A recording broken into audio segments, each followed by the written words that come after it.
Thank you, Deputy Speaker. I move the motion relating to Australia's relief efforts following the Armenian genocide in the terms in which it appears on the notice paper. The member for North Sydney. Madam Deputy Speaker, on the eve of Anzac Day, our own day of national commemoration, millions of people around the world, including in Australia, come together for a different purpose. They pause to remember those who perished in what was one of the great crimes of the modern era, the Armenian genocide. While very different, Anzac Day and the Armenian genocide are forever linked. Both are associated with events that commenced a day apart. As our Anzac troops finalised preparations for the landings that would take place in the darkened hours of the 25th of April 1915, the intellectual, political and religious leadership of the Armenian community was being arrested in Constantinople. Both events were separated by around 300 kilometres, little more than the distance from Sydney to Canberra. On that night, 230 Armenians were arrested. Just 8 were ever to be seen again. It was the first act of a genocide which over the course of the next 8 years would see up to 1.5 million Armenians murdered or die as a result of death marches, sickness or starvation. The linkages between the events of Gallipoli and the Armenian genocide run deeper than simply time and geography. Australian troops, particularly POWs held in Turkey, were to bear witness to many of the atrocities of the genocide. Many were interred in houses and churches that had been home to Armenian communities. Their experience is typified by the words of Lieutenant Leslie Luscombe from Geelong, who was captured at Gallipoli.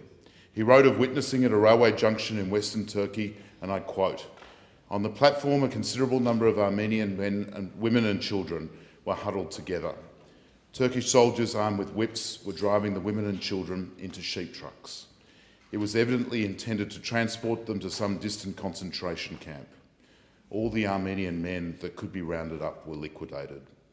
And Australians, so far away but more aware than ever of this part of the world because their own losses, rallied to support the victims of the genocide.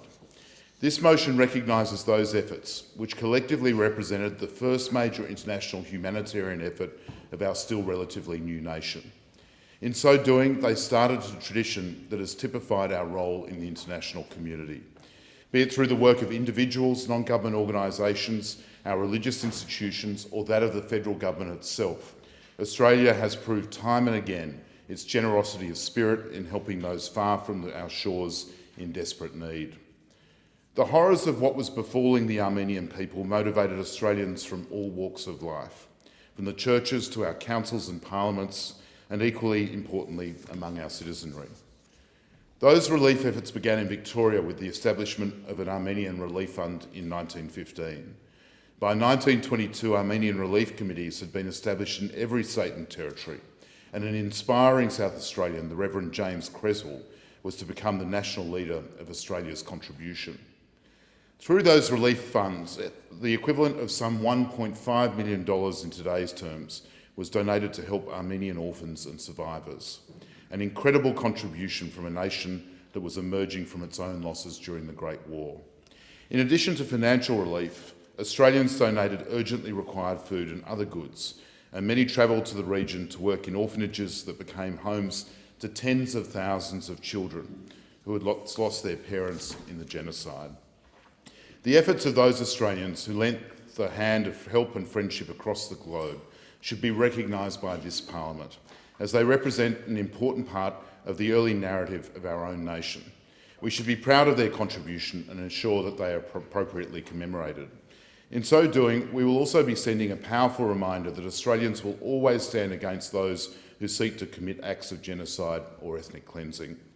In remembering the victims of the Armenian genocide and those Australians who came to their aid, we send a message that the events which started in 1915 are not just some footnote in history. For if we hide from the truth, if we fail to recognise the evil that was perpetrated against the Armenians, we simply provide succour to those today's and in the future who think that they can deny the most important of human rights, of life itself. And at its most human level, we owe that recognition to those today who continue to bear the scars of the Armenian genocide. People like the Premier of New South Wales, Gladys Berejiklian, or my predecessor, Joe Hockey, or our colleague, the member for Goldstein, whose own families were devastated by the Armenian genocide. We owe it to the thousands of Armenian Australians across our country who want the truth of the genocide to be known. Madam Deputy Speaker, that is surely not too much to ask. I thank the member. Is the motion seconded? It is. I thank the member.